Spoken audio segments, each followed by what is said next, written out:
Depending on when you visit, the Kadbanwadi grassland wears a different mood. In summer, it shimmers gold. In monsoon, it blushes green. But one thing has remained constant for centuries: the sound of the wild. Until now. Just 276 kilometers from Mumbai, on the edge of a 2,000-hectare expanse, lies a village where wolves were once part of everyday life. Today, they are barely seen. This is a biodiversity hotspot. But the Indian grey wolf, the apex predator here, is vanishing. Once 70 strong, only 6 remain. Basically आप यहाँ कड़बनवाड़ी में Indapur range में forest range में area आता है. यहाँ पे basically wolf population ज़्यादा है और यहाँ के वुल्फ पॉपुलेशन ज़्यादा होने के रीज़न है कि यहाँ का हैबिटेट जो सवाना टाइप ऑफ ग्रासलैंड है यहाँ पे. इससे वजह से यहाँ जो प्रे बेस है ग्रासलैंड में मिलने वाला वो अच्छा है, जैसे कि चिंकारा है, हेयर्स है, तो उस पे डिपेंड उसके वजह से यहाँ पे वुल्फ की पॉपुलेशन अच्छा है. यहाँ पे वुल्फ मिलते हैं, हाइनाज है, बंगाल फॉक्स है. What's killing them? Not just habitat loss. It's something closer to home. Feral dogs. Once domesticated, now wild, they hunt in packs of up to 50. Drawn to village waste and poultry farms, these dogs now threaten the wolves through attacks, disease, and even crossbreeding. As per the recent data, 18,000, I think more than 18,000 human casualties happen because of feral dogs.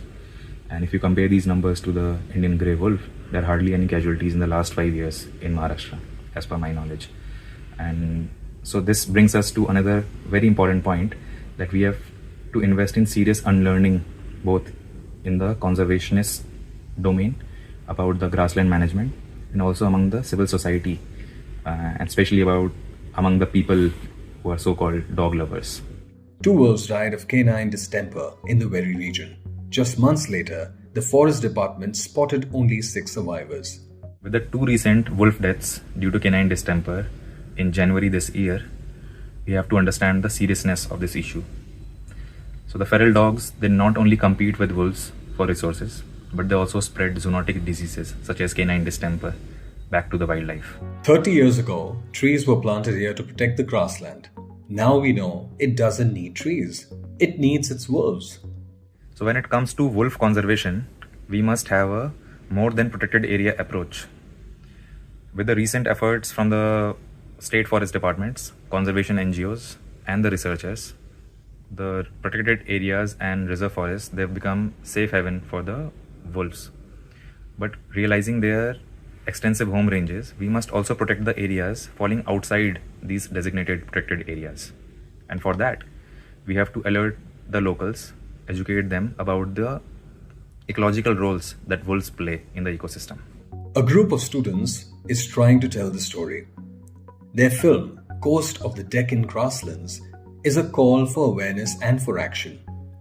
As wildlife photographers and filmmakers, we believe conservation is about more than just charismatic species like tigers and elephants.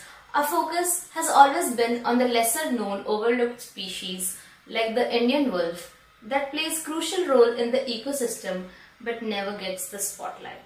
When we started our wolf documentary, we weren't chasing beauty shots. We were chasing moments that mattered, moments that could shift perspective, stir empathy, and spark conversation. For us, that's where real conservation starts. As night falls over Kadbanwadi, the howls of the last few echoes through the grass. Once a symbol of balance, now ghosts in their own land.